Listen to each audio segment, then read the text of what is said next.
Greetings, friends, and welcome to a special edition of the Wisdom Keeper podcast. This represents my first podcast while living here in Bali, Indonesia.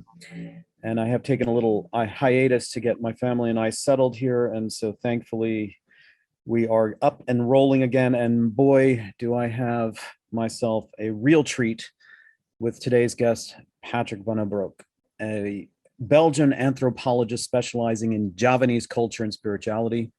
Patrick earned his BA degree in anthropology from the University of Illinois in Chicago and a master's in cultural anthropology from Leiden University in the Netherlands, where he hopefully will continue to pursue his doctorate, although we'll get into it, what that actually means and where that's going. His current research is absolutely stellar and perfectly in line with my interests. We have a lot in common, and I can't wait to get into this discussion. Having spent nearly 20 years in residence in Yogyakarta, Patrick has accumulated specialized knowledge in various aspects of Javanese culture, language, history, ancient literature, and the spiritual arts, including, and very, very interestingly, extensive research and personal training with the Dukun, the indigenous shamans of Java. Patrick is currently an anthropologist in residence at the Amanjiwo resort in Java. This makes me extremely jealous. It is a title that I think no one in the world has. One that he told me earlier that was designed exclusively for him. So what a privilege and an honor. And at the Amanjiwo, Patrick teaches indigenous healing methodologies and also leads pilgrimages to the exotic megalithic sites of Java, of which there are numerous, and we will get into that a little bit today. Thank you, Patrick, for joining me on the Wisdom Keeper podcast. It's an honor to have met you by way of synchronicity and an honor to have you share your knowledge. I do have to say at the top of the conversation, you are a difficult man to find. You intentionally have no website, which is a rare thing these days. And I think it's a testament to your character, your pursuit of truth, your wanting to, as the old world and the old guard, let's call them the old gangsters, they like to keep things rather secret. And so you've survived the onslaught of modernity and commercialism to keep yourself very, very neatly tucked away and doing your work under candlelight, I imagine, which, you have my respect for a number of things, but this is also one of them, your insistence to kind of remain pure scholar in your work and not be so much in the public or, public eye. We'll get into a little bit about that, but before, if you don't mind, just me introducing the scope of today's conversation to the listener. I, of course, share with Patrick a love for pilgrimage, and we're now just months away from my pilgrimage to Java and Bali with Geshe Tenzin Zopa, the Tibetan Lama. And I really, as I do when I curate these things almost a year out, like to, of course, showcase and highlight the indigenous elders, the wisdom keepers of the islands, and to bring in scholars of repute that have some very, very deep depth of knowledge to share. In a way, I just kind of perform the curation. I set the stage, I write the narrative, but then I really like the local and deep masters to come and share their perspective. And I, was, as I do in the middle of the night, looking and searching and scouring to put the mosaic of the pilgrimage together, found a rare gem in Patrick. And once I jumped down that rabbit hole, it wasn't long before I found my way to contacting the Amanjiwo, where he's the scholar in residence or the anthropologist in residence, and was lucky and fortunate enough to have a WhatsApp conversation shortly thereafter, not within 24 hours. And I do believe that conversation lasted 1.5 hours. It was extraordinarily tantalizing. I think we have a lot of synchronicities, a lot of shared common interests. Of course, we did share time together in Kopan Monastery at one time, intersecting a long time ago without knowing each other and without really meeting. But it's almost as if you're a kindred spirit, Patrick. We've actually set foot in the same, we've tread the same some of the same trail together, and have a sort of real interest in also honoring the tradition, making sure that we can set a stage for the master, which I really, really admire about you. Nevertheless, I want to set up this conversation in two regards, drawing on your knowledge of Java, because I'd like those that will join me on the pilgrimage to have a sort of broad view, and then some very granular nuggets, some jewels and gems before they even hit the ground in sort of preparation. So if you wouldn't mind helping us, as if you're speaking to a group about to embark on a pilgrimage. And I don't think that's unfair to the 30, it's not an exclusive thing to the 30 or so people that will join us, because I think broadly, anyone who is sort of tapping into the Wisdom Keeper podcast can sort of feel the magic that comes with going on pilgrimage, even if they never set foot on holy ground or a sacred site. So by way of this podcast, I really want to emit a kind of signal, one of respect, but also one of the sort of pulling back the veils ever so slightly, so that more and more people with this kind of interest can catch a taste, a glimpse of just the magic, the beauty, but also the mythology, the astrology, and the esoteric knowledge that lies embedded in the ground there. And so for the 30 people coming on us, they'll get a very good preparation before they hit the ground and hopefully meet you. But for everybody else listening, the Wisdom Keeper podcast is positioning us in time and space for a great crossing over, a transition period. And so this is preparation, not just for pilgrims going to Java, but for everybody on the world. And so we get a chance now for the next hour, hour and a half, 2 hours, however long it lasts, to really sample and to digest and to metabolize and to see vistas that Patrick has explored, inner vistas and outer vistas, for some 20, 25 years of his life. And that's a great honor for us. So thank you so much again, Patrick. I guess I'll start, as I do on the Wisdom Keeper podcast, by throwing you a quote, and that will hopefully just get the ball rolling between us. And the quote is one of my own. It's one that I'm using in my current book, The Return with the Elixir. And the quote is, "In order to go forward, we must go back." Your thoughts on that, Patrick? Yeah, that's a very apt quote, I would say, if you approach Java as well. So here they have almost the similar saying, to start understanding oneself, the microcosm, and then starting to grasp what the macrocosm and the life givers are all about. They say Sangkang Paraning Dumadi. Sangkang Paraning Dumadi could be translated as know thy origin, to know your path, to know your destination. Go back and know the origin, where you come from. There's more to it, but I guess we'll touch upon that, where that origin lies and how you find it, what practices are necessary to approach this origin. So, but yes, thank you to have me on your show, Miles, and on your podcast. And so yeah, maybe we can start with what you were saying, Java. So I got a long interest and a long time interest in Java, in Javanese culture, spirituality, history and literature, the arts, but always with this mystical, spiritual kind of emphasis. And to know how the Javanese approach life, the mundane aspects of it, and also what they call the niskala, the invisible aspects of it. So what the siskala and niskala, they're just the same as in Bali. And this is, you could say, une épopée, as we say in my language, in French, that has taken me now, since 97, which was a year.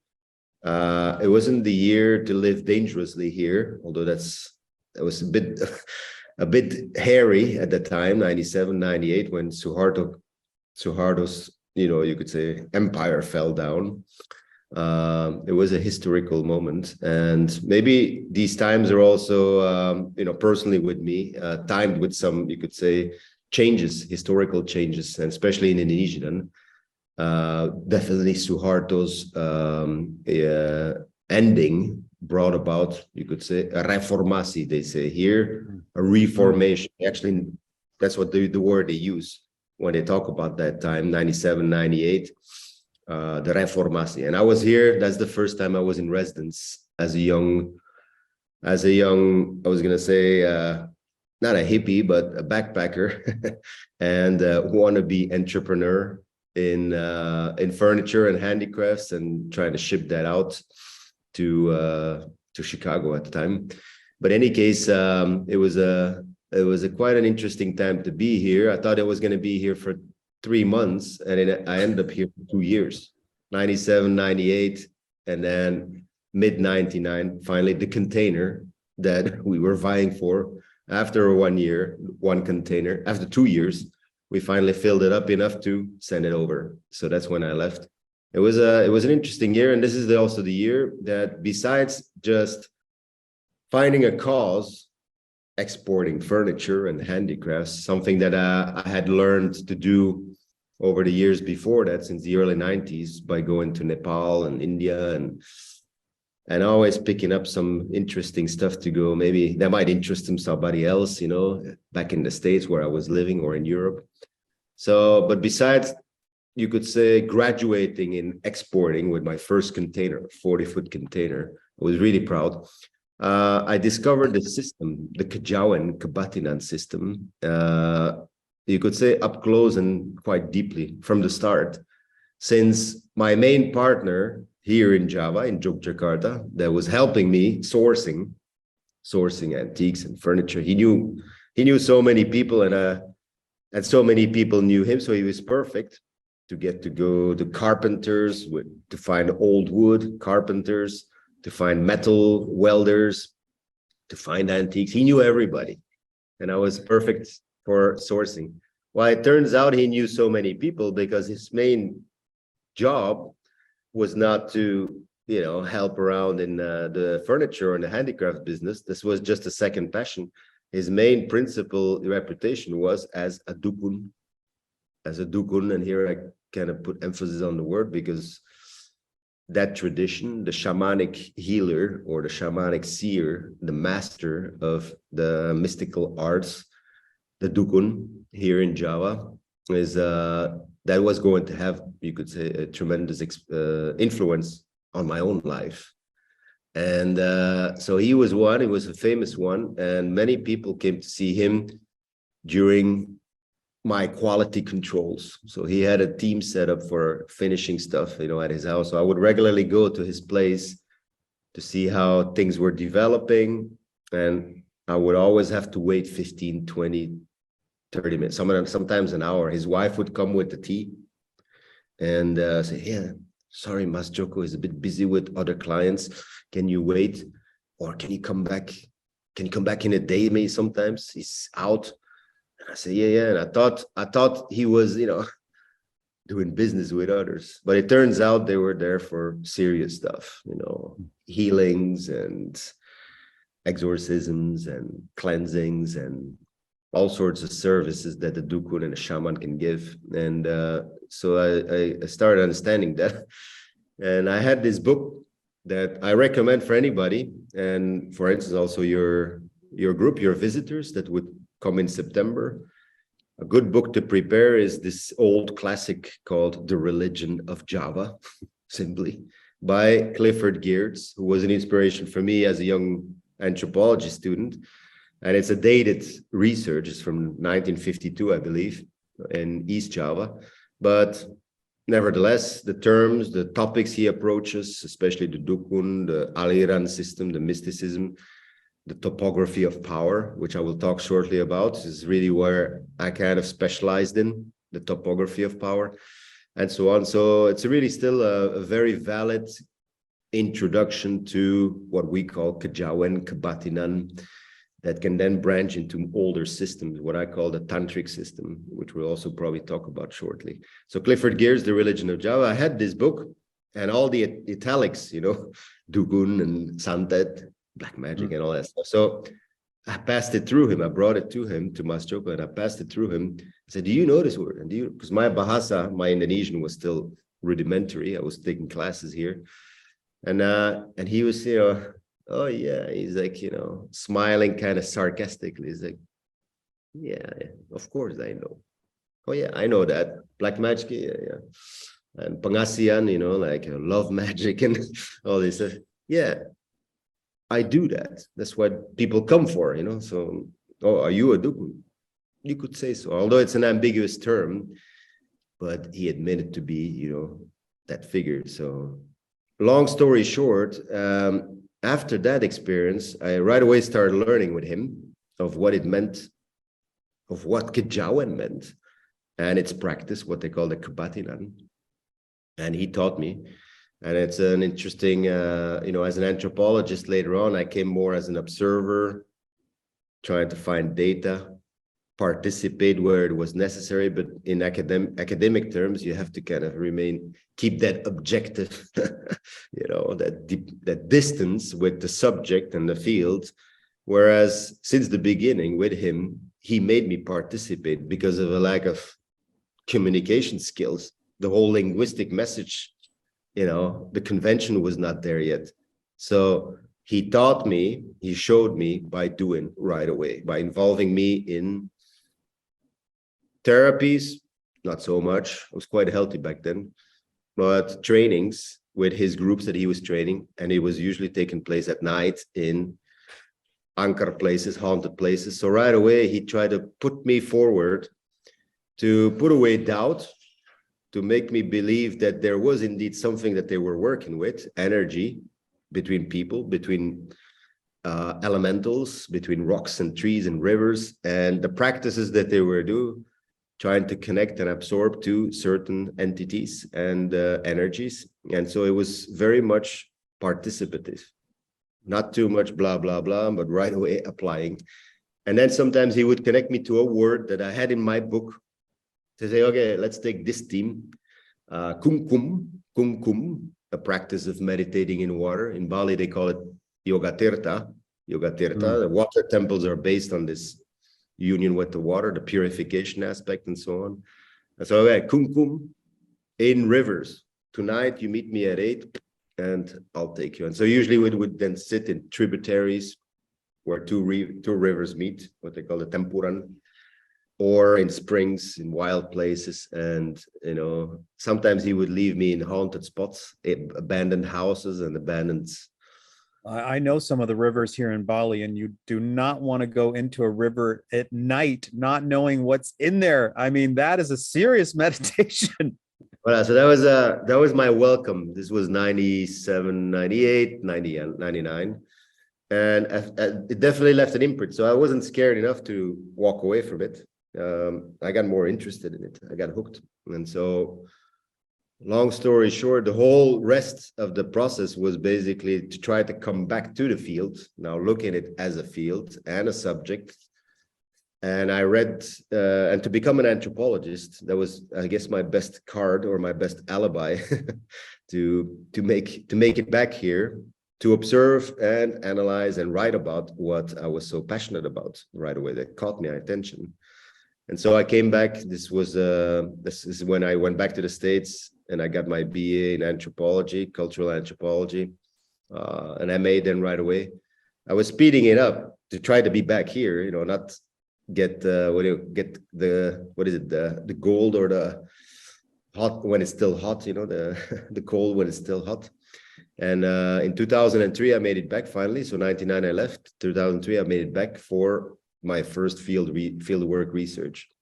And that's the start of many, many visits and years throughout the 2000s for, a closer academic maybe look, trying to get more data. But for sure, personally, myself, deepening myself into the concepts, into the values, into the approaches. And as I say myself, because, and this I have to admit, since the beginning, actually, I've always kind of been not a bipolar, but I had two colors. Parallel tracks.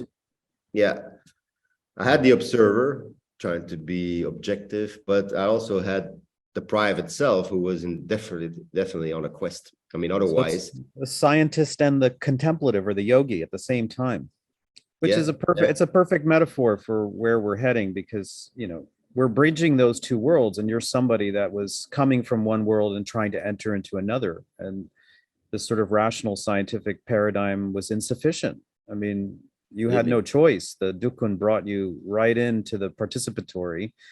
Right. And so in a way, you break some of the holy code of science in order to really experience the gold that is there, that has always been there. But it's a merging of streams. Yeah, I mean, I was gonna say in Java in 97, 98, I didn't expect it. I mean, I wasn't looking for it. So, you know, by chance, I had this book of Clifford Geertz, but it was by chance. And somehow I met this person, and then he kind of forced it upon me, because otherwise I would have just passed by it. You know, it wasn't something I was looking for. But this being said, my epiphany or my spiritual quest had started a few years before, in 95, when I first came to Asia. First came to Nepal in the Annapurna. So it took place not in Java, but in the Himalayas, high up at like somewhere around 3,000 meters up there on the Torung La Pass. And that's where I had really my first epiphany, shaking me up, saying, Patrick, you know, wake up, be aware.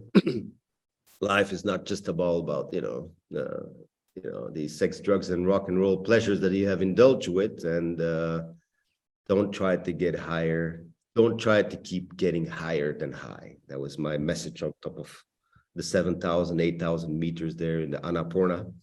And the message was clear. So I looked around me, and basically, if I can't get higher on escapist kind of methods, what is it that is meant, you know? What is it meant? What's left? What do I need to be aware of, you know, that has such a pertaining on my own life? I mean, there's more to it, but I can't really reveal everything. But so I looked around, and as you know very well, Miles, the Chortens and the prayer walls and the Tibetan culture there over, you know, the Mustang area there. And that's what it is, you know, let's try to understand this. So basically, I became a Dalai Lama groupie right away. and that's what we were starting to study, this Mahayana, Vajrayana, Tantrayana system in Nepal and the Tibetan Buddhist variation. So that was even before I came to Java for the first time. And but I mean, back to back, 96, 97, I am then in Java. And I start already glimpsing that there are remnants of that esoteric Buddhism, mixed kind of like Shivaism, that is involved in Java as well. And by looking at here, we'll talk about it, but through the heritage, I mean, everybody that comes to Jogja or, you know, Central Java, where do they go first? Borobudur, Prambanan, and all the satellite temples of this ancient Sailendra dynasty. And what is it but the Kala Chakra Tantra and the Vajra Mandala? So yes, so right away, it was really interesting, this Himalayan Javanese connection. And this Mas Joko, this first Javanese, I would say, informant or master that gets to talk to me and speak to me, is actually somebody that indeed is a very good broker between the two spheres.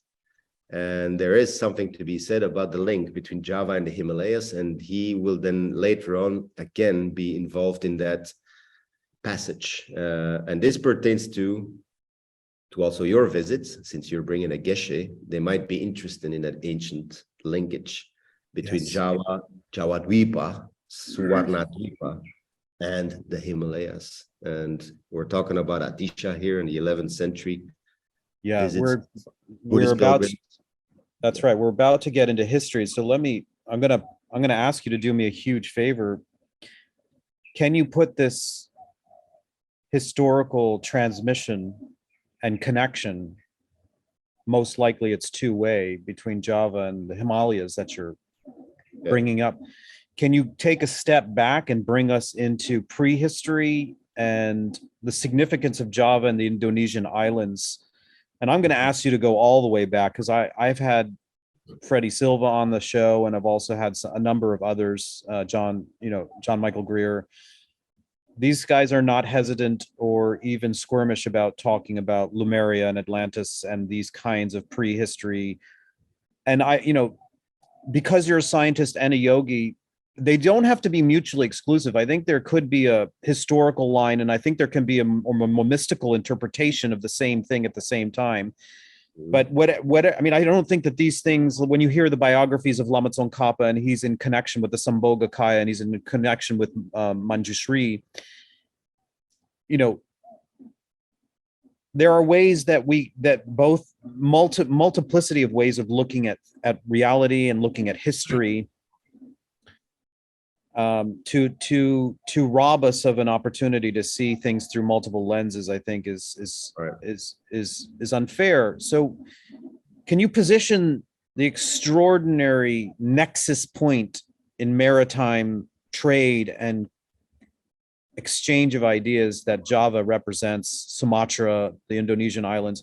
Can you take us in the most wide angle historical perspective and just give us a little taste of what you know about the history there, and lead us up into some of the figures that people might be more familiar with, like Atisha and the Buddha and Atisha and the rest?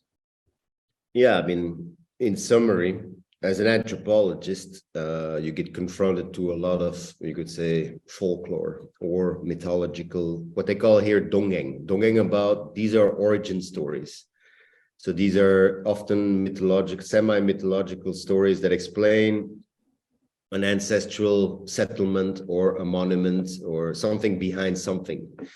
And so, I mean, there are all sorts of mythologies that are very seriously believed in, still contemporary by contemporary Javanese, and you cannot avoid them. And many of them are very, you could say, interestingly overlapping with, for instance, other Asian, you could say, predictions or images of an ancient past, an ancestral civilization past. There's a lot of overlapping. And so, for instance, I recently read Paul Newman's work on what Tibetans wrote as a commentary to the Kalachakra Tantra.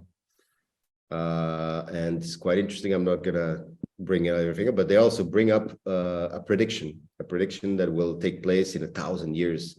So this was written in the 11th century. Would this be the Shambhala prophecy or something different?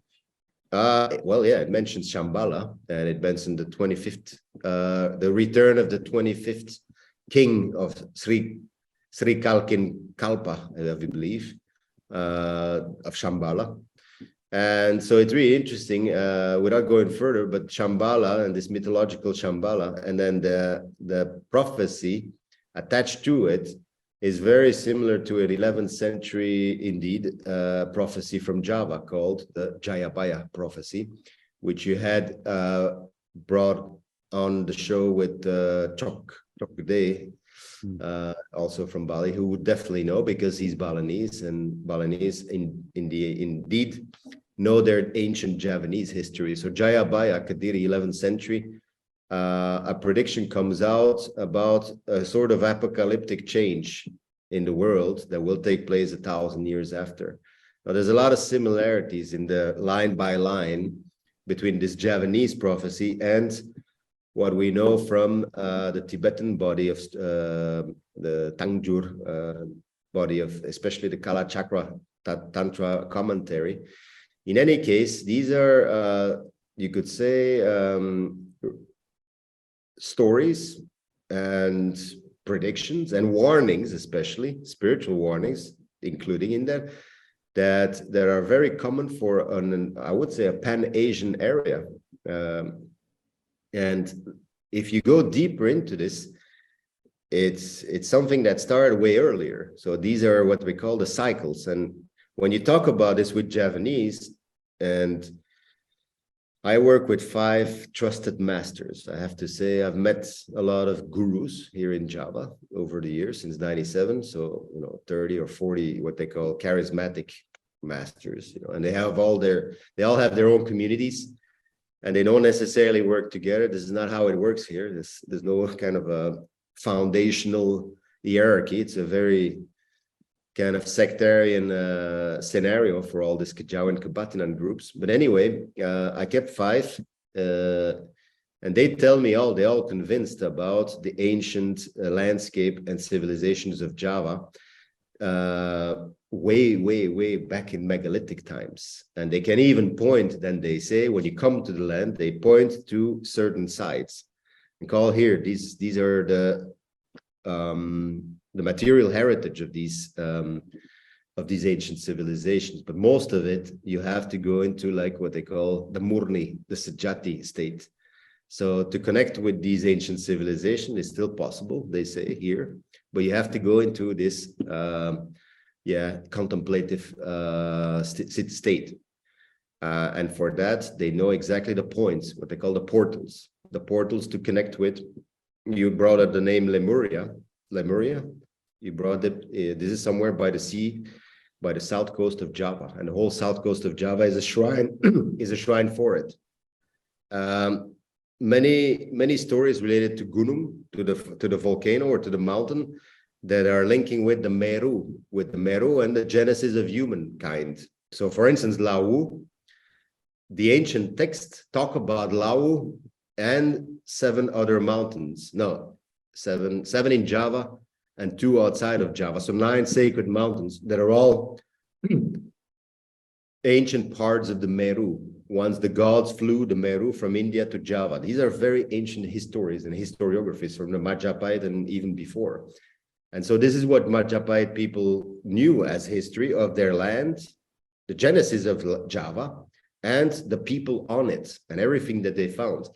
So this is what they call the Tantu Pagelaran. I don't know if you're aware of this, but whatever the truth of this mythology is, and the Meru being transferred from India, Jambudvipa to Java Dvipa, whatever the truth of that is, the Javanese henceforth, especially from recorded history from the 4th, 5th century, all their kingdoms will be aligned with exactly that cosmology, with the Meru cosmology, and mixed in with what we call a Linga Yoni or Shiva Sakti orientation and cosmology for nation building. So the mountain and the sea, and the mountain and the ocean. And so this is what we see throughout, from the west to central Java to East Java, the way these kingdoms orient themselves and the way they organize themselves will be very much into this, we are living near the axis of the world type of cosmology and paradigm. We are living near the Meru, the foot of the Meru. Now, for anyone that knows about what Meru means, this is significant. I always say during my lectures, almost all the temples of central Java, Borobudur, Prambanan included, almost all of them, Buddhist or Hindu, and in East Java, and all the puras in Bali have the Meru prism integrated within their architecture. Or sometimes they are carved, these Meru cosmic images, like the Dewata Nawasanga, for instance, the sun, what they call the Surya Majapahit, and so on, are carved on or integrated into the architecture. You can see that very well because it's always a system of 8 surrounding the 9th in the middle. In any case, when you go and start asking about very graphic visible features and very well, you could say, remembered worldviews, and you start asking about the origins, they all talk about, in Java often they talk about, well, about the Ramayana, you know about the Rama and the Rahwana and the Hanumans and the monkey armies. They were beautifully carved on well, this really happened, Patrick. This really happened. The Mahabharata right after. So they talk about the yogas, the Kirta Yoga, the Dwarapa Yoga, Treta Yoga, and now the Kali Yoga. And so they say all these archetypes really existed, Patrick. For them, it's like it doesn't, for them, they don't hesitate to say that. They say, these are our ancestors. Arjuna was the first king of Java. Simply this way they say it. And why was he the king? Because he was blessed by Vishnu. If you don't believe it, that's carved everywhere on almost every single temple in East Java. What they call the god king, the Dewa Raja concept, the Raja Chakravartin, and Arjuna was the first one. He showed the example. And how many kings on earth later on were able to emulate that? Well, that remains. They even admit there's a lot of wannabes. But they always point to one king of the 11th century, Erlanga. This was right during Atisha's time, that succeeded in emulating that Arjuna archetype on earth.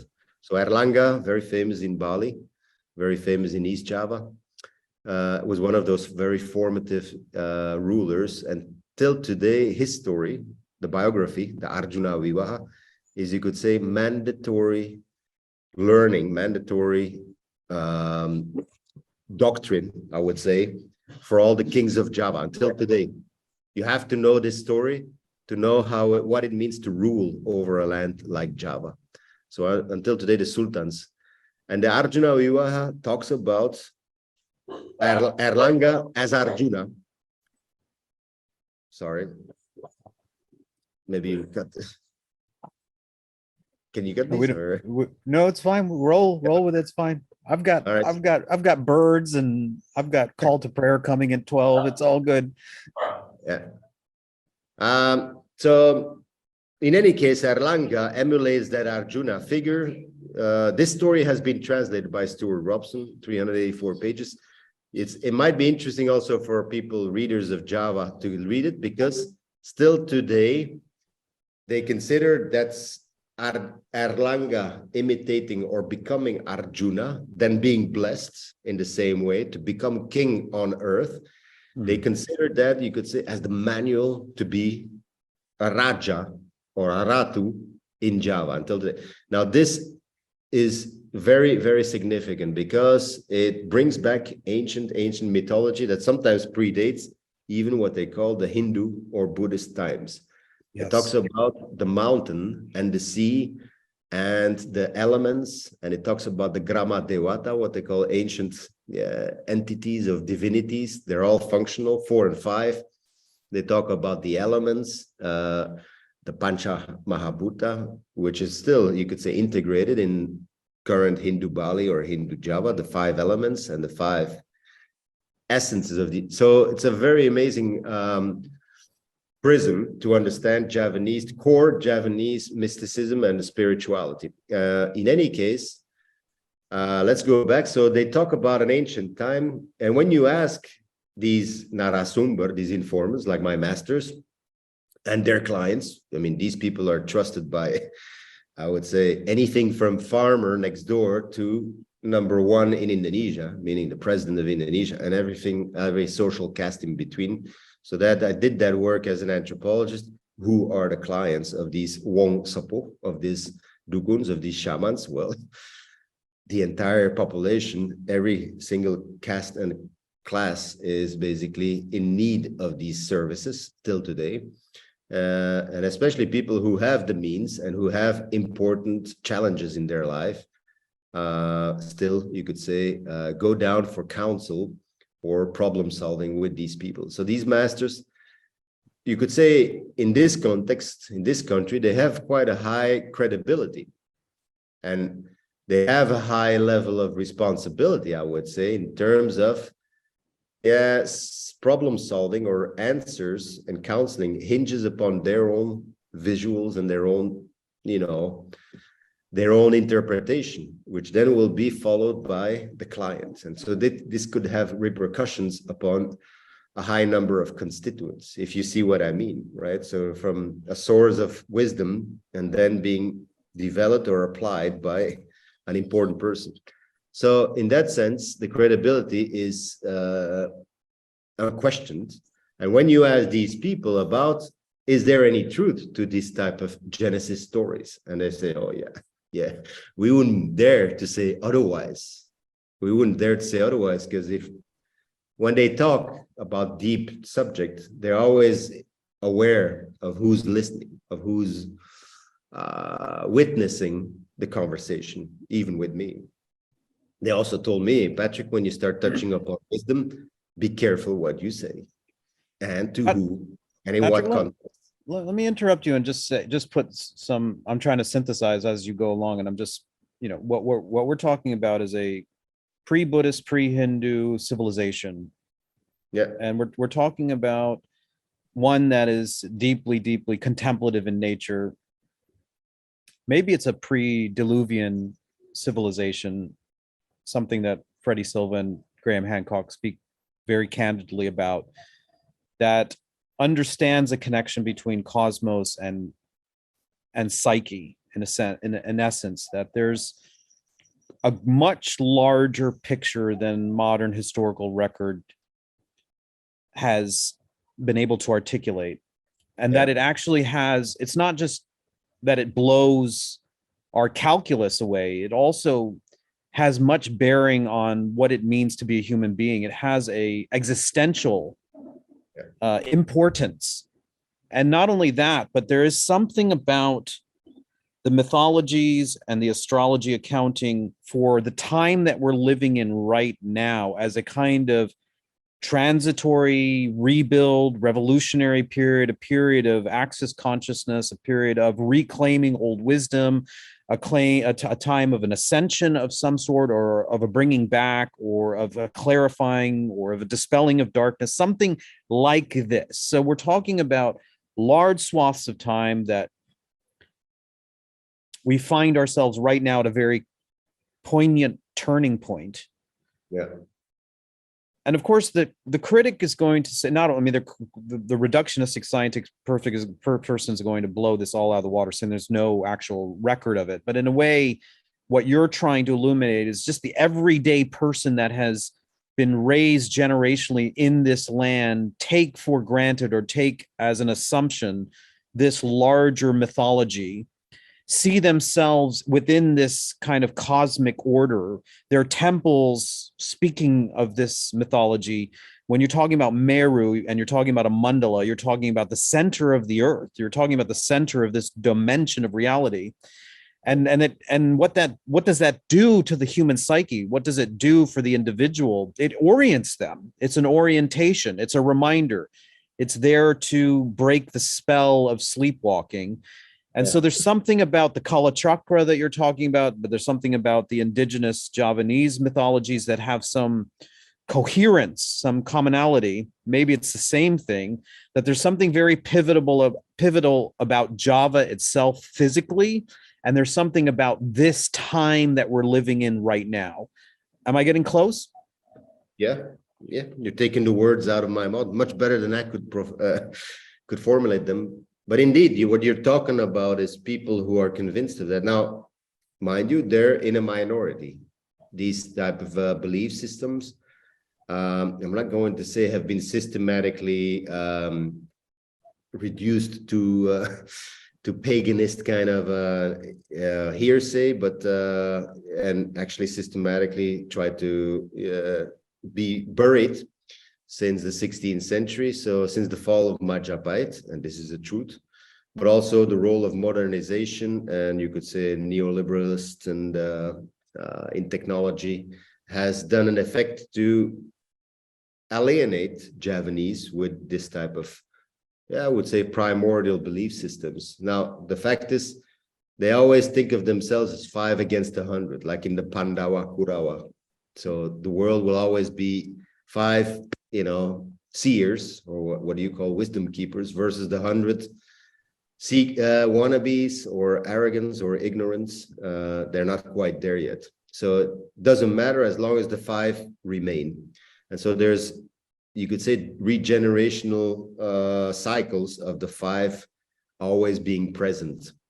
Now, what do the 5 know? And this is what you're asking for, is they know the sites, they know the portals. Here they even say every portal site, to get access to this ancestral metaphysical knowledge, which was once mundane, which was once very influential for the you could say development of humankind itself and many other species.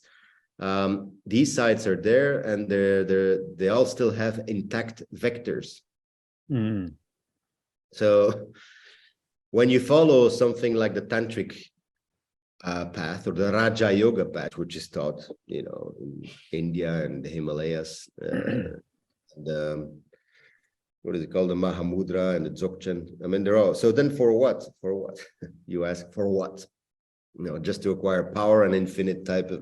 For what then? So they all very clear about it. Well, there's a mission, there's a vision, and the mission is first, get through the selection, get through the big selective wiping out of whatever is considered normal. This is how it's said, black on white, in some of these predictions, which is coming up very closely.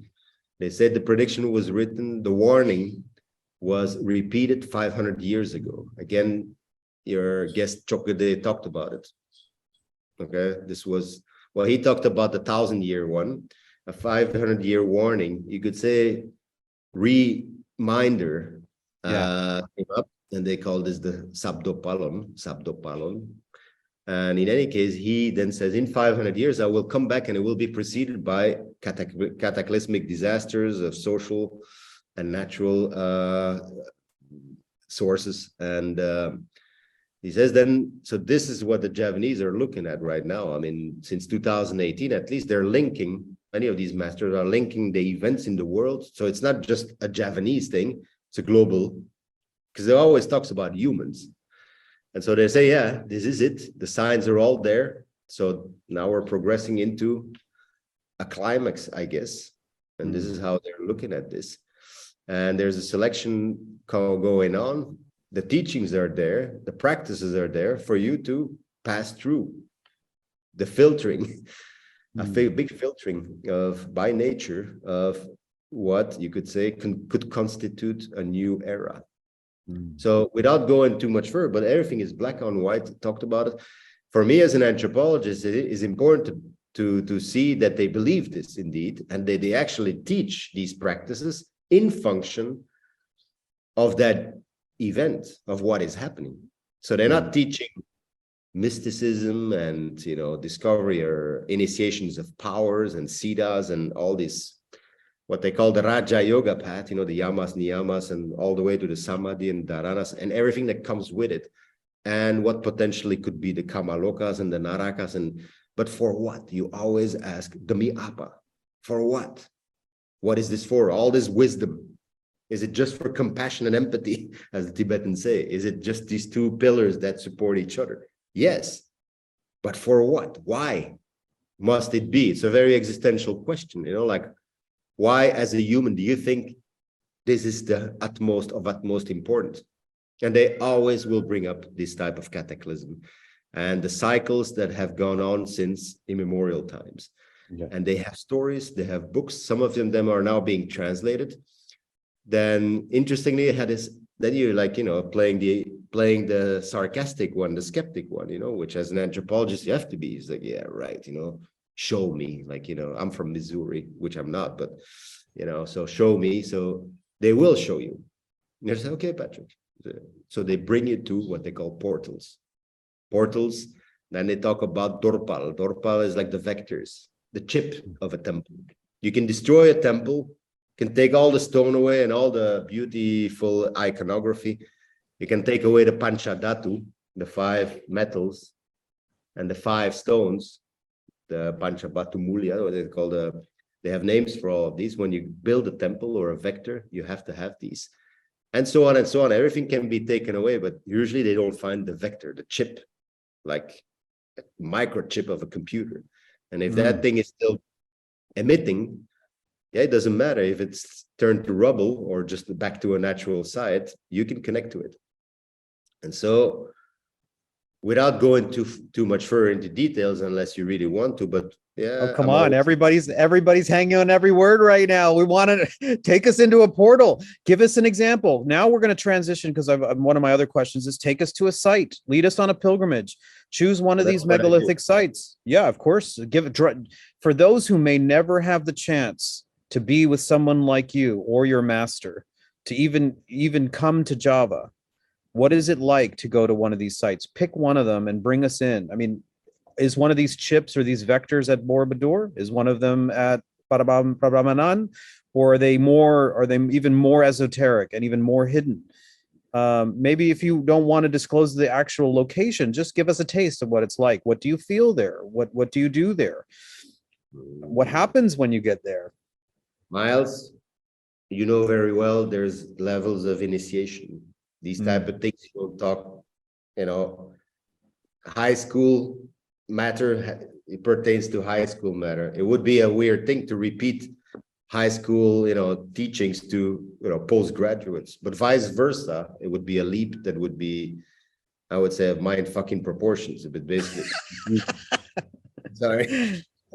So is this why I was taught also to, that's why a lot of things were kept secret, I think, not just because of fear of critics, and that's not the point. It was kept critic a long time ago between themselves, because this type of knowledge, this type of experience is not everybody is allowed or prepared, you could say, to menyerap, to absorb and then change accordingly. So there's initiations, as you know. But indeed, I'm often told by these masters, and this is the interesting thing, since 2018, they've kind of changed their language and they've changed their ouverture. Yes, they've opened up. They've opened things up. And Slightly. here we are. Please, Slightly. Patrick, reveal it. Well, they start revealing things that you would say, well, they would have been kept secret exactly between them and their trusted ones, or this would have been visited just at night in huis clos, in solitary parties, not exposed at all. But now this is what's happening. It's in 2018. The message is expose it to who anyone wants to know about it. Why do you think that is? Because I think the Tibetans and particularly the Dalai Lama, before the Dalai Lama, the Kala Chakra was a very, very rare. In the Dalai Lama's 14th Dalai Lama's time, he's given it, I don't know, more than 50, 100 times. I'm not sure, but I mean, one of the it goes in both ways. I think these cosmologies and these prophecies, if it's true, they're talking about a very poignant point of time that's happening right now, where there's an axis point or a transition point, where there's a turning over or a revolution in the cycle. They're also saying that consciousness is expanding, and we're also experiencing at the same time these cataclysmic or the onslaught of darkness. They happen simultaneously. In other words, the light and the dark are both amplified at this moment. And so what may have been reserved for an ear-whispered tradition between guru and a few students is now being disseminated. And I've heard the Dalai Lama say, yes, I mean, one of the reasons he says that this should be out is that it's already out in books and here and every, so that therefore it is up to the responsibility of the master to deliver, and scholars to deliver the right interpretation so that they don't lead to misunderstanding. And I've also heard him say, on the other side of the coin, Tantra will always be secret. In other words, even if you pick up the book on the Kala Chakra, you won't understand a goddamn thing. Because truth or wisdom cannot be taught. It can only be experienced, right? But there's good guides on the path to how to, reach that point. So in any case, what you just said about the Dalai Lama, is exactly the same. I think the same attitude from some of what I feel Javanese masters, respected masters. And they say, it needs to be getting out there, because it might want to be the only way to handle, to approach the current age and what is happening soon, and to grasp it, and to, more than that, accept it. Accept utter scenes of chaos, or I would say, again, the mind scenes that don't have seemingly any sense, especially karmic, logic. And so they are telling me, I feel it is a time of great spiritual warfare. I feel like materialism is doubling down mean, there's a lot of darkness. I mean, there is evidences of all kinds of corruption, pedophilia, sex trafficking, massive political, you know, ways that politics, power, corporations, money, all sort of conglomerate in order to disenfranchise people. That is one side of what we're seeing on the planet right now. Collusion, a kind of collusion between media, technology, politics, corporations, greed, power. It's like been put on steroids. And at the same time, all over the place, we see the inroad and the resurgence of consciousness expanding technologies. They may be the tantras, certainly energy work, psychedelics would fit in here. I'm not suggesting every person who takes a psychedelic is well and initiated and what, and then that psychedelic experience somehow leads to a kind of counter revolution. But what I am saying is it's almost as if they're coming together and these powerful waves are colliding. And these technologies, I mean, in my field, in psychotherapy, everything is going into the energy. Everything is going into the somatics. Everything is going more intuitive. I mean, we've gone from the neuroscience revolution of cognitive therapies into a whole new world where sound is being used. For example, as a psychologist, I think actually bringing clients on pilgrimage is actually therapeutic. This is something I've thought for a long time and written about, but it's changing the trajectory of this materialistic, reductionistic scientific paradigm and all of its, corruptible detachment. And you detach people away from their, from their linkages that they feel are so vital. So you cut. You just cut, and that's what the sites are really good for. I mean, talk about purification, at body, raga, spirit, and soul. But when you cut it at the soul level, you don't go back to it. All these escapisms and desire, graspers and adversity in the other side don't become so important anymore. You just breathe through it. So this is good for Java. All these methods and approaches to a big, you could say, momentum of truth. This has been told forever. So the Bharata Yuddha here, the war of the 5 Pandavas with their allies and the 100 Kauravas, is something that has continuously kept the Javanese on this, I would say, this level or attitude, the behavior of anticipation. Always anticipating, never being caught by surprise to, you could say, the adversities in 10, like Rahwana, the Dasamala, the enemies of oneself, grasping and the desire and the adversities of what the mundane gives you. And so engaging in basically the darkness. And they've always had this figure, which you might know now, called Samar Twalen in Bali, which is the intermediate between the gods and the heroes of the story in both Mahabharata and the Wayang. And Samar is this interesting character. Is he like a Hermes? Yeah, he's the messenger. He's the messenger, the one that translates the message from the Niskala to the Siskala, to the microcosm. So basically, we talk about it, the pure self or the Atman that is able to translate, in a kind of a linguistic, in a linguistic pattern, the message from the invisible to the visible. So the Sasmito. And so this is Samara, he's the messenger. And he's both input and output, right? He goes both ways. And so this Samar figure is represented everywhere. They call him the oldest ancestor.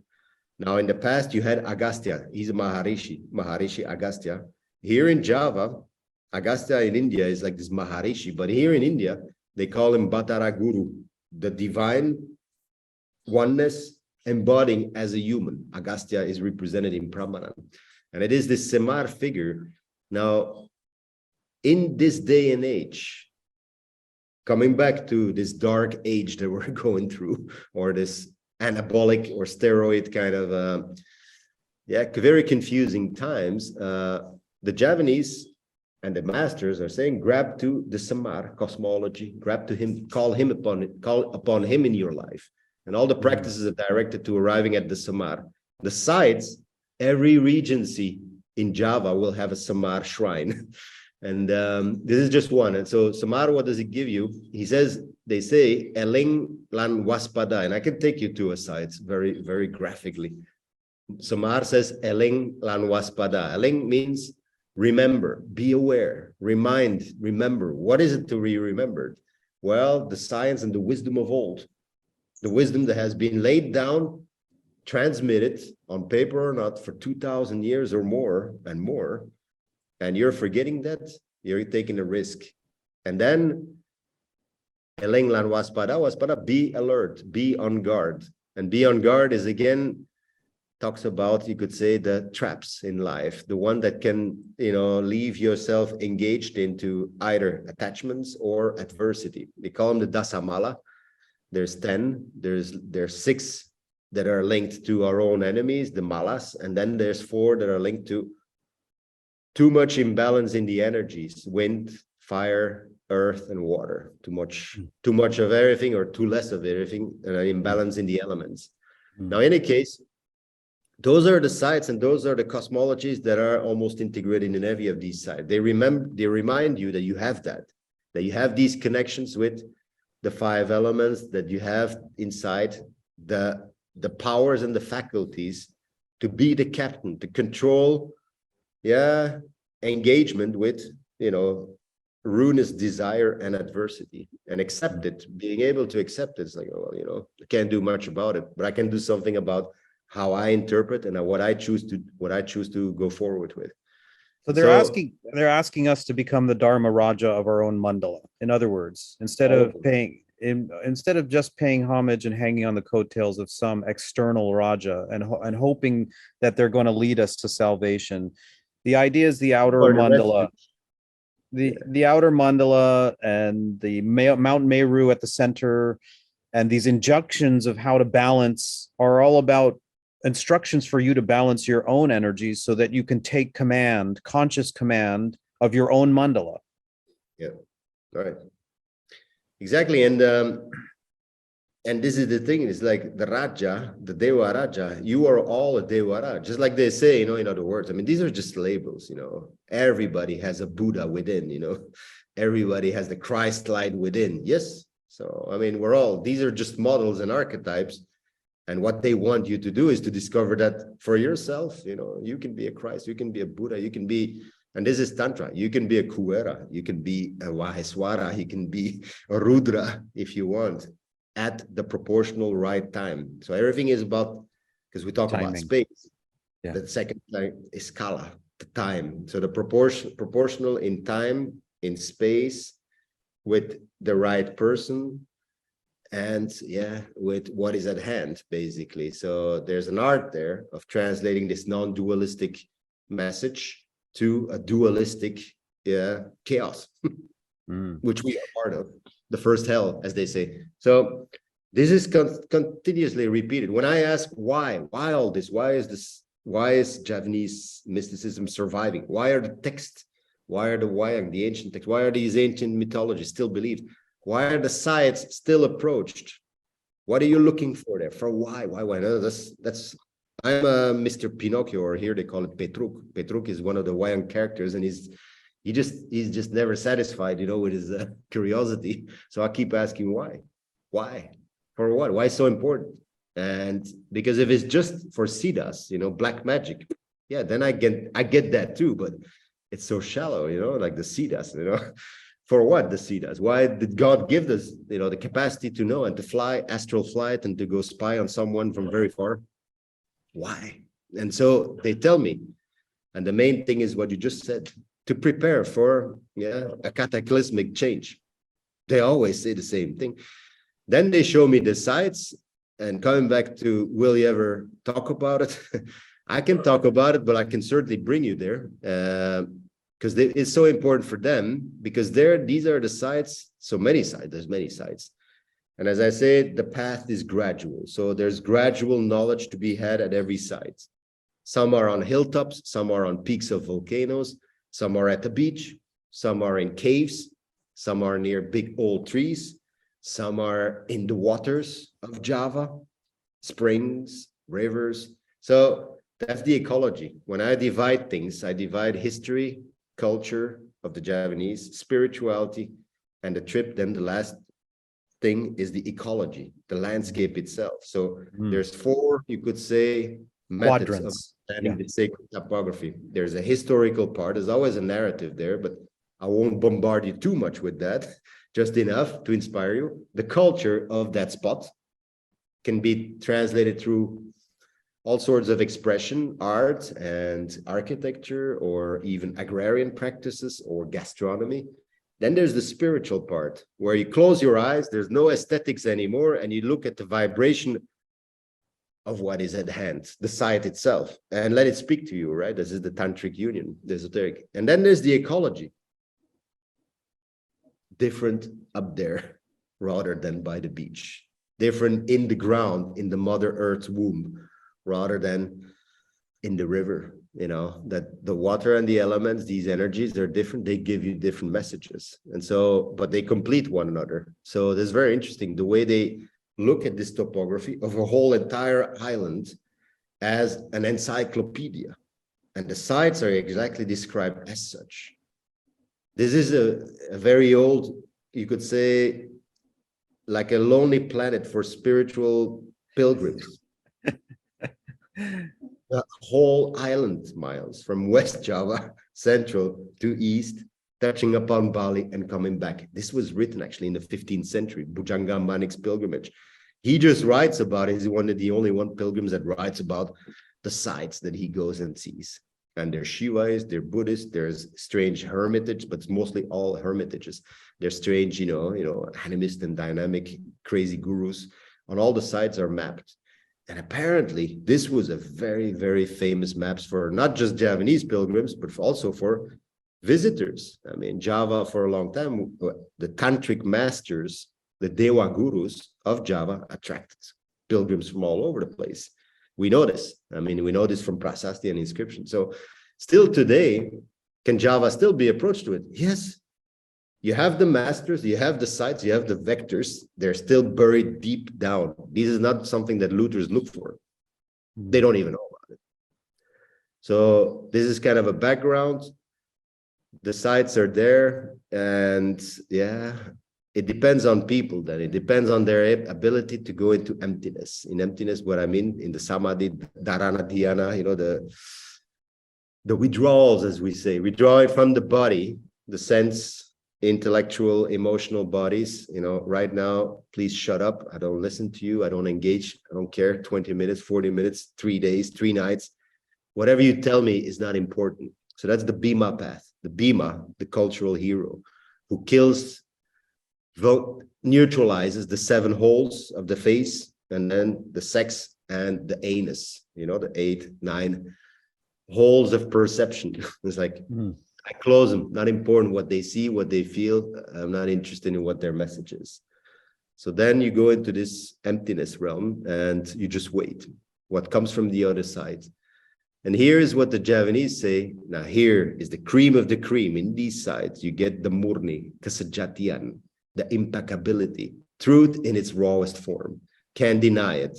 People have visuals. People have, I mean, they have 5 senses, so they can perceive through 5 senses, through the 6th sense as the captain. And this is what happens. Now, are you able to do that? I was always amazed. And you probably have that experience taking complete beginners to a sacred site, right?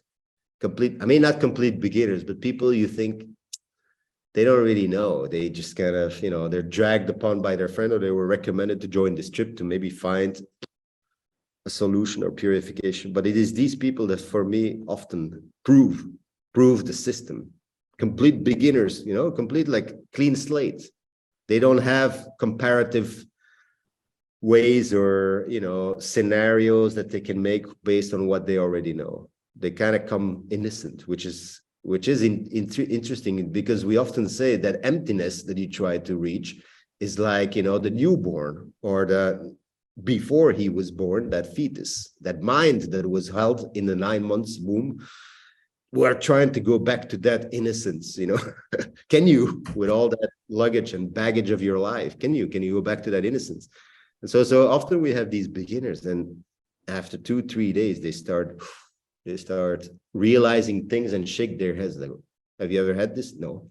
Have you ever heard this? No. It's like, wow, this is completely new. Yeah. It's like, there's nothing to compare it with. And what does it mean? I don't know yet. I said, give it 3 days, sleep on it, because we're going on for another week. But after they go back to France or wherever they come from, they write me long letters. Change has occurred, and it will be effective in their life. And they choose. I mean, they're the artists of their own life. They're the rajas, as you say. They're the kings and queens of their own nagari, of their own refuge. And this is the message. But apparently we were able, or Java was able to add a building block or foundation for them, a path, a direction. And this is what keeps me, I guess, from doing it. So I'm learning a lot from being in the middle between the master and the client or the seeker. And being that third wheel, the broker, I learned so much about, you could say, Dharma in practice, not just and what it does, and that whole dynamic in between. I learned from people. I learned from their stories. I often think I was born so lucky. As you always say, Miles, you're born. Yes. What did you do in a past life? I said, I always text Peter going, I'm Patrick. I always text Patrick saying, what did you do to get so fortunate in your last life? Generally, without any hint of arrogance, that's how I feel every day. I say, you're blessed. You're blessed. I'm It blessed to be matter. on. I'm blessed to be on this call. I'm blessed to be on this call with you. And I know you don't have all of that much time. There is a couple things that I really would like if we can keep going down the rabbit hole and titrate even further into details. There's 2 more things. I don't know how fatigued you are, how much time you have, but at least 2 things on my list I'd like to get through, because I think we've done a lot of, you've beautifully articulated the wide scope of the cosmology, and we went into the history, and now we're getting into the energetics, and we're right up on the cusp of what the portals, what they're designed to do. And I would like, since one of the features of the pilgrimage I'm on is really 2 days at Borobudur, if you could share with us a little bit about the significance of Borobudur, spare us any of the pop notions. Just give us, in your own experience, the things that usually don't get transmitted in a popular. What is Borobudur? What is its significance? Have you had any personal experiences there, or is there anything you want to point out that our group can observe or participate in? Tell us about the significance of the Borobudur, would you? Yeah, well, as Borobudur, it can be talked about, through books this thick. If I need to narrate everything that I know, Borobudur, it would take you 3 days, minimum. That's what I always say during the lectures. I only have 1 hour. And with you, I only have 2 minutes or 3 minutes. So I'll keep it short. And I borrow how we often take people to Borobudur. Now, the problem with Borobudur, we cannot light our incense, and we cannot really approach it like the crazy mystics we would like to be, because there's guards and they don't really allow this. But in any case, my gurus, when we bring people to Borobudur or Prambanan, the first thing we say is, you see that temple? That's you. That's you. You see, there's a head, there's a middle part, and there's a lower part, and that's you. And that's all you can be or not. You can fail to be. And so by drawing the person, I don't care who it is. I don't care A to Z. I don't care if it's Kim Kardashian or if it's just my local French, boulanger. I say, that's you. You can be all of that or not. And you can fail and you can pass by it if you are not aware. And so then we start proceeding, explaining how it is that a temple can represent a person, the macrocosm and the microcosm. The value in that is, one, because it was meant to be read that way, to read it as a microcosm first, a projection of the macrocosm. And two, because it makes tremendous value and interest. You hypnotize the person because you're talking about themselves. And, so people love it when they talk about, I'm being talked about here. And they can't hide it because with the gurus, as you know, they have the way to read people too. We do these astrological readings based on their date of birth. That's the indirect method, or directly, looking at the aura. So they can read these people and they can say exactly how much percentage they have achieved from Prambaran or Borobudur, and what is still left unfinished work. And so these people very much get drawn into what we call Borobudur, Prambaran, many other temples can be seen as you could say methodologies, books, Bibles, to start purifying yourself, to start this self-realization, where you're lacking still, and what I always say, the SWOT, strengths, weakness, opportunities, and threats. But we're so used in our life to project that to our company and our business and our, outer. And what is this path that we're showing you is simply turn the SWOT back to yourself. What are your strengths? What are your weaknesses? Hence, what are the opportunities you can catch once you're now aware? And what are the threats you can start mitigating, anticipating? Can't kill them, but you can position yourself in front of the threat. Now that's what I call Dharma, self-Dharma. And this is exactly what the temples are there. They're telling you everything you need to know. This in vertical aspects, the Kama Dhatus, the Arupa Dhatus, and seen from above, what they call the 8 core values, or the Ashtabrata. Maybe I'll drop this one. What are they showing? 1, Ashtabrata, 8 core values. Number 9 is the mystery, the drawer, the inputter, and the outputter in the center. And if you look at all those are the 9, are those represented by 9 levels? No, 3 levels vertically set, horizontally, bird's eye view. That's where you see the 8 and the 9. I see. So from above. And that relates both to the 8-fold noble path of the Buddha, right thinking, right attitude, and the 8 rights. And in Java, they call it the Ashtabrata. Yeah. Because they consider Buddha as the 9th avatar of Vishnu, Krishna and Rama, 7 and 8, also taught that science. Before the Buddha, these Vishnu avatars already taught. They call it the Ashtabrata. Check in India, Tibet, and what they call the 8 core values. Now, some sites here, some of these key sites, all have the Ashtabrata. So one thing that I first and foremost teach about, you could say Borobudur, Pramana, but less, there's so much else, but some of the site, and especially getting into that attitude of emptiness, is the Ashtabrata. Check. This is what you wish for. Being aware of that and being alert of the opposite. Don't be the opposite. Ashtabrata. And there's much more, but there's too much to talk about.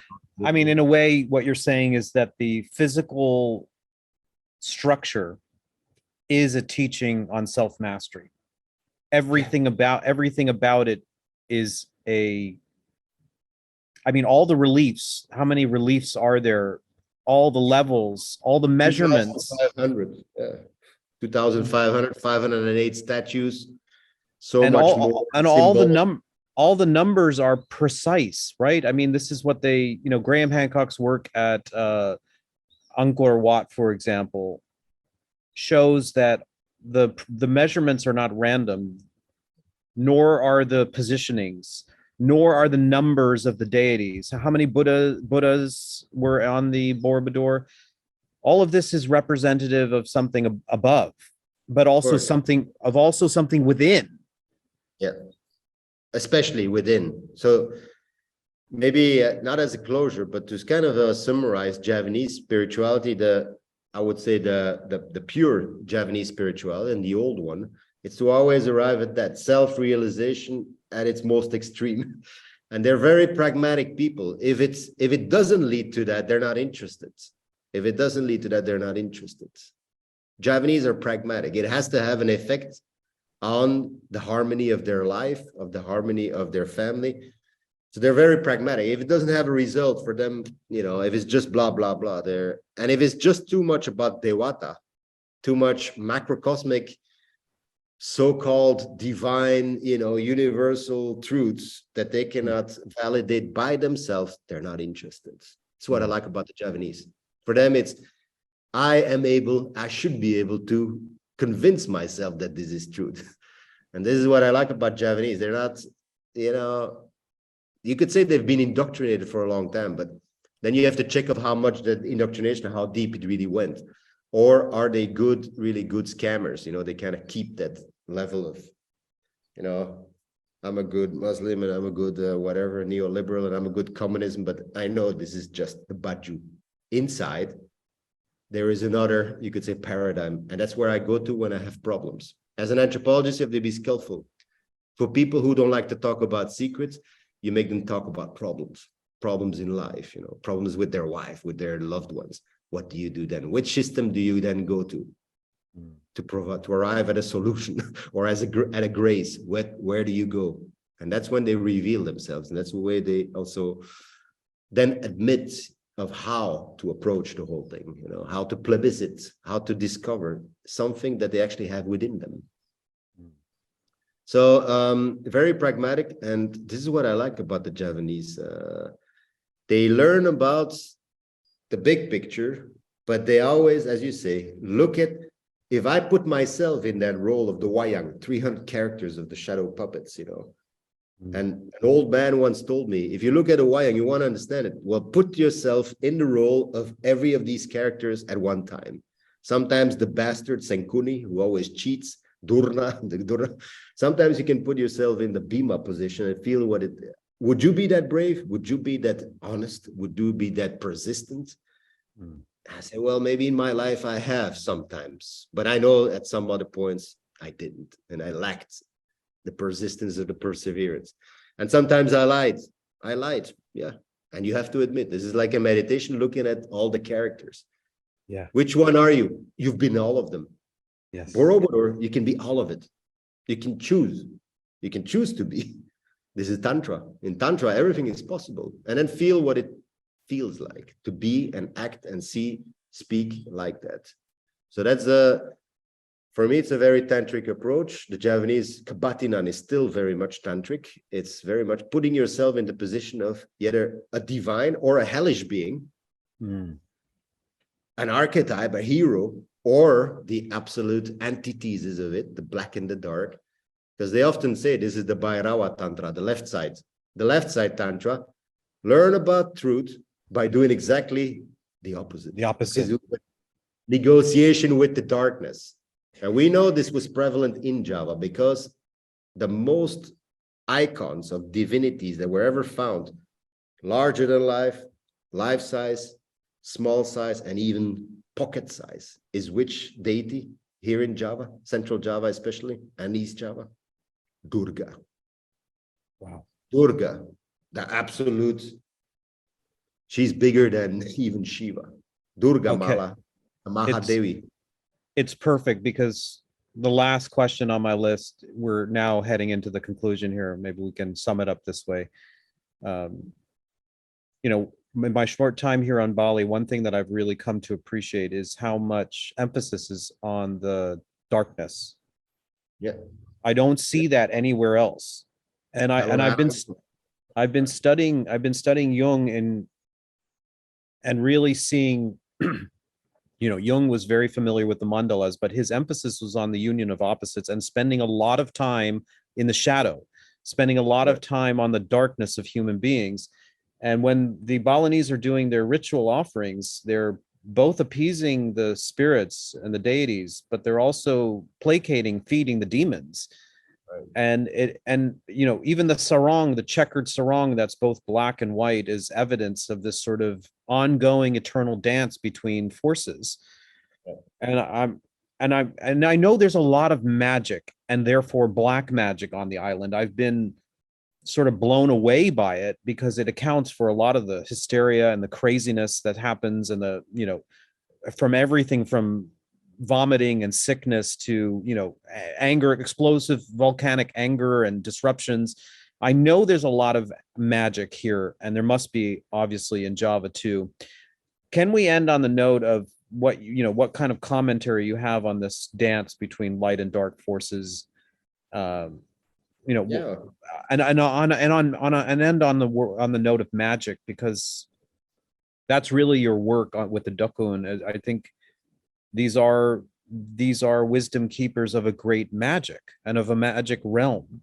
As we bring the Wisdom Keeper podcast to conclusion, we're really talking about a time where we're bringing two things together, where we're bringing the old and the new, where we're bringing the light and the dark, where we're bringing science with mysticism. So I just want to offer that as a kind of conclusion. Any remarks about the black magic? Any remarks about the union of opposites? Please. Well, again, yeah, I mean, in Java, very prevalent, and you see what they call the Bhairava Tantra, the Pangiwo, the left side tantras were always very much in esteem, and the sects that were attached to that, and they basically, to reduce it to a few concluding remarks, this is still very much prevalent, and many of the masters say without the dark there wouldn't be white, right? So we wouldn't know what wisdom is unless we failed to achieve that white and then see the results, see the consequences.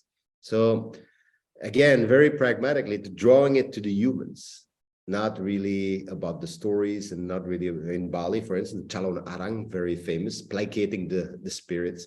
But what does it mean for a human to do that? So again, they project themselves, their own demons. Why is it important to, placating them? So to placate them, you first have to awaken them. You have to first tease them to recognize them. Why? Because the enemy is never seen. It never shows. The evil never shows itself under its real form. It comes at a time where we don't want to be caught by surprise, but it always catches us by surprise. This is the blackness. It never shows really. We can't placate it. So that's why there's a lot of techniques to trigger it. And then what they call the Bhairava Tatra is knowing the light through the darkness. It is much more efficient. That's why they call it a shortcut, because it comes like right away. And the effect of it is that you do not want to repeat the experience. And you certainly don't want to repeat the experience after death. After that, where you already are lacking certain weapons and consciousness and choice. So these Bhairava Tantra practices and the Durga Malas, Mahakala, Mahakali, very, very prevalent in Java. The hermits, you could say that's maybe why they had shortcuts to nirvana, because they touched the darkness in a simulated way, what they call the Tarak Brata. So here, I'm not going to talk about it, but then there's all the systems and the methods, the practices, right? The yogas, what they call the Brata, the Tapa Brata, and the Tarak Brata, Lalana Brata. There's all this to be said. Balinese will recognize that. To arrive at what they call the Prayoga Sandhi. The Prayoga Sandhi is being in the middle of the black and the white, right? Threading the impurity and imperfection of this first hell, which is the world of humans. I mean, we're not yet in Kamalokas. So to be able to be managing in the middle as the captain of your own boat on these very wavy, sometimes beautiful, but often wavy kind of, landscapes of the mundane here. And so by knowing the enemy, you already have the weapons. You already have that, you could say, anticipation of what it can do. So this is exactly that. You go and know it. You go touch it. You go tease it inside of you. And as we all know, with Shiva and Mahakali being trampled by it, Durga trampling the Shiva, and Shiva's just looking at it. Say, I know you're the goddess of anger and murka and stuff. You can destroy the whole universe. You can't destroy me. So I want to see how far you can go. And this is exactly the Javanese. When they go in tapas, they don't go like 24 hours. They go 3 days, 3 nights, 7 days, 7 nights, 11 days, 11 nights. Some of them go 40 days, 40 nights. And tapa, no food, no drinking. They look for that extreme, you could say vulnerability. And then they see the extreme, you could say, invulnerability that they can access. So it's quite extreme. It's still contemporary. There's a lot of teachers and a lot of sites that provide that. In Bali, I'm not sure. In Bali, I guess people need to be reminded, but I don't know if they get the gist of it. I don't know if, because it's a very individual process, Tantra. I don't believe in a collective kind of tantric experience. I don't believe you can follow up on someone else or plagiate, be a plagiarism of a guru. In Tantra, this doesn't exist. You have to go through it yourself, right? And there's responsibilities there. It can only be taken by a private person, a private mind. So I don't know about Bali, but in Java, they're still coaching.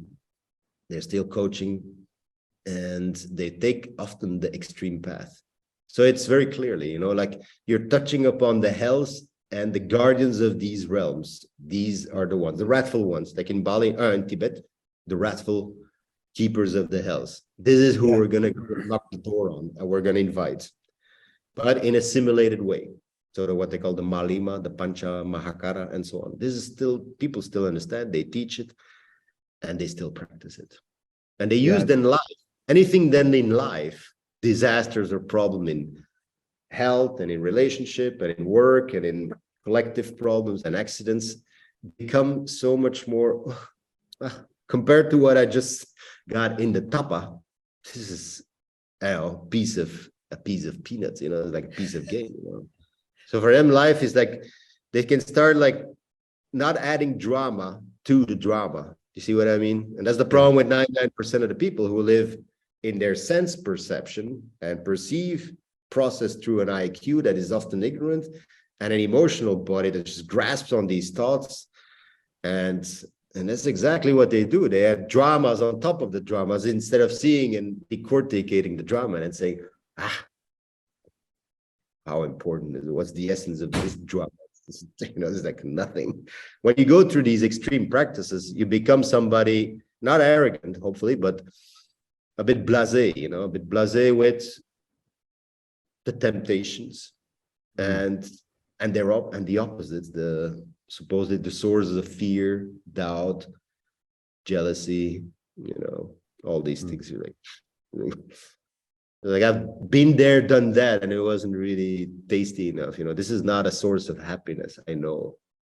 When you've gone through the bliss, you become blasé, which is maybe the point, you know.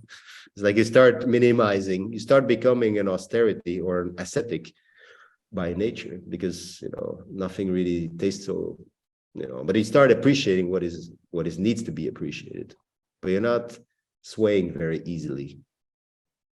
That's what they call patu. It's one of the astabrata, one of the 8 core values. Patu, be grounded. Be grounded kind of has this sense, patu, like Arjuna, the epitome of a Satriya. Patu as Arjuna with the Trisula. He says, incorruptible. You can talk to me, you can try to convince me, you can, you know, show me all the naked, beautiful Widadaris, and they can one by one, the 7 Widadaris come. Aku nggak berkeming. I don't wink. Yes. I stay impassive because that is not the source of happiness. This is how you become. This is the practice also, you know. And Durga and Mahakala and their armies are there to cut the link, the sensual link often. This is often not understood by people who do in Bali and in the world this new age tantric sex. They don't understand it. Yes. They think it's like at an anthropomorphic level. What I'm saying, I always have to repeat, these divine truths and these energies and essences that we're looking for are not to be anthropomorphized. They can be anthropomorphized within a person, but not within people, you know, collectiveness. This is a union that happens here, sir. Om, ang, ah, you know.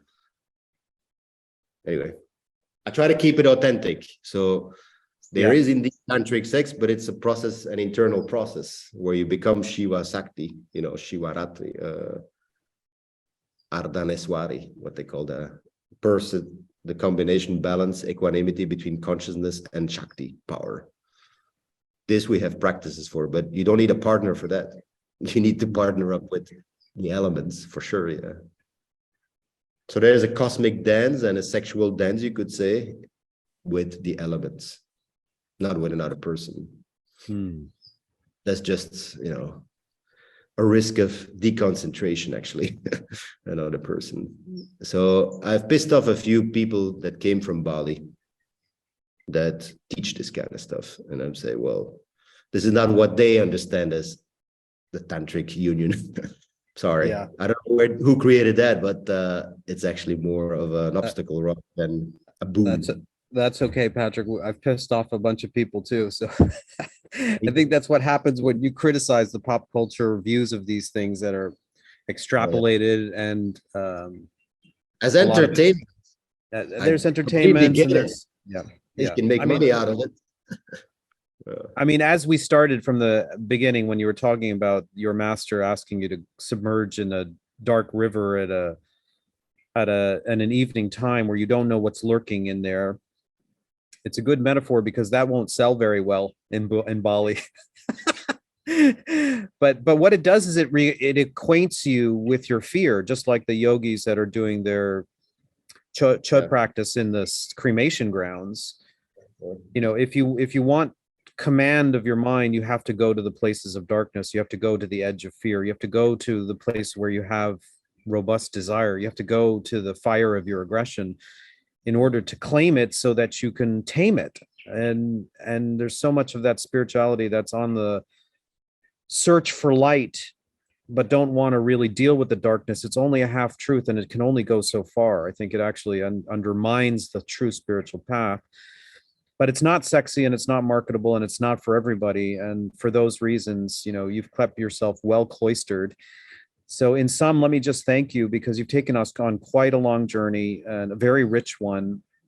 We started with the most cosmological and prophetic, and you took us on a ride into the tantras and into the energy work and into the structures themselves, the portals. And then we made it very practical in your homage to the Javanese culture that like to make all of this practical. Otherwise, what's the point? And I'll remember your reiteration of that existential question. What is the point here? What is the point of going on pilgrimage? What is the point of going to Borobudur? What is the point of these energetic practices? Is to find, like you mentioned, those beautiful shadow puppets. And I would add to that the Greek theaters of old, the dramas, where there is a full cast of characters through which you relate to each and every one of them. Those are the projections of your own psyche, and they're not all sexy and kind. They're not all benevolent, and this is so that you can have a catharsis. You can come up against all of those aspects in your own psyche and bring them under conscious bearing. Maybe that is what is represented by the Borobudur monument or the mandala. You are the Chakravartin. You are the Raja. You are the king.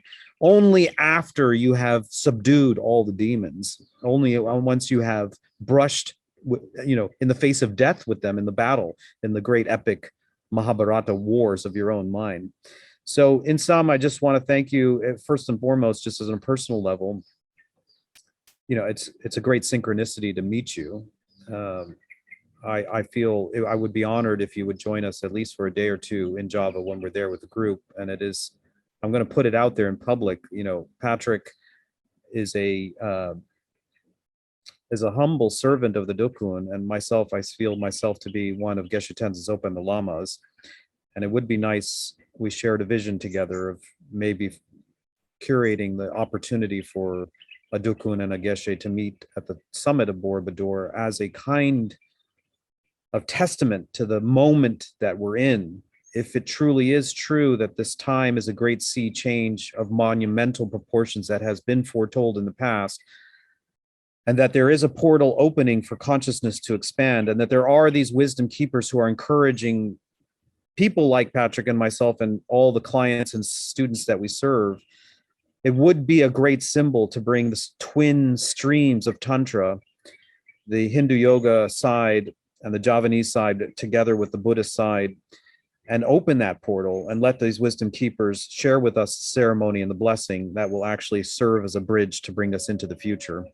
I feel very compelled to share that publicly, so I hope that we can make it happen in whatever form, rendition, or demonstration that we can make. But I don't like to just let an intention like that go. I want to sort of affirm it I feel like that was one of the reasons that we may have met. I hope that it does happen.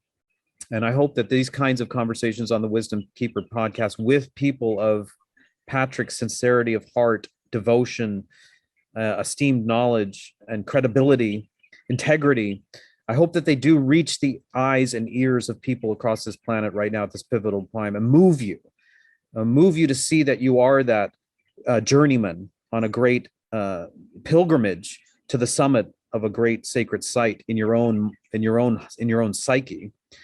Because this is what the time is about, not just one or two of us doing that, but all of us as much as possible doing that. And so on behalf of myself and all the listeners, thank you so much, Patrick. Yeah, my pleasure. And sure, yeah, as I always say, we're talking a lot, we're moving a lot of air. This is all theory, but you need to verify it. So please come to Java and verify all these, all these white lies that I'm here selling to Miles here right now. Maybe nothing of this is true, So great claims. Yeah, great claims and things like that. But maybe, what are we doing this for? So all I can say, before you make a decision that this is all bullshit, come and verify it and see and feel for yourself. So, and in case of that, if that's your intention, I will always be available with some of the gurus, some of the masters to guide you in that path. So, Miles, see you maybe in September or even earlier. If you wish. I hope to see you earlier. And Patrick, is there any way for people to intersect with your work? I know you've been hidden without a public profile, but if there are any other ways we can put them in the show notes, or you can just have a moment here to, if there's any of your work that you want people to find, or we can just keep it really quiet. That's fine too. And out of respect to how you've been conducting yourself thus far. Yeah. I found the healthiest way, I would say, the safest way would be, and the most, you could say, responsible way would be simply word of mouth. So since now we have a talking head here, Miles Neal, if anybody wants to go through Miles Neal, I mean, this is a person I already feel of trust. And by all means, we can then customize it from there. And so I allow Miles also to then, connect you with our operations here in Java. Otherwise, it's been said, Amanjiwo is always also a meeting point, but it's not to the means of everybody to be able to stay at Amanjiwo or Amandari. They know me there. But we also offer some introductory lectures and practices through Aman and the surrounding heritage that Amanjiwo, of course, has around it. That's one entry point. Otherwise, I'd rather leave it to Miles to maybe filter out spiritual tourists from seekers, maybe. So word of mouth works best. And I had a website and I took it down, so it keeps me too busy. And for me, it's more like you say, a service. So there's always a budget, time, and effort, but by all means, we're available to anybody who wants to discover Java. My main mission is this. I mean, for me, it was very determining, very meaningful in my own life. It was a calling, and by all means, I would share it. And that's the main thing that I'm doing. And I thought academia would be a way. Initially, maybe it was to get back and access to the terrain, but it's not a modality for me to share this type of knowledge and the experiences that people can go through rasa, to subtle feeling. You cannot put this on paper or present it to peer groups of professors and graduates. It's not the environment. So I chose to do it this way. I chose to organize pilgrimages, consultations, readings, and lectures to just, boom, boom, to give it a little spice first. And so by all means, I'm available, but why don't you go through Miles' channel and let me do the legwork. Okay, my friend. Yeah. I hope to see you very soon. Thank you so much for your time and all your long years of work. It's just a true joy and wonder to be on pilgrimage with you already. Okay. Until soon. Okay, Rahayu, Rahayu. Thank you for listening to the Wisdom Keeper podcast. If you've enjoyed this presentation of sacred knowledge, kindly like, subscribe, review, and share our podcast and video series on YouTube with your network so that more people can benefit from these teachings, and together we can create a brighter future. If you're interested in my online courses, our community membership, and pilgrimages I lead, consider visiting the Contemplative Studies program at gradualpath.com. Until we gather again, all best wishes.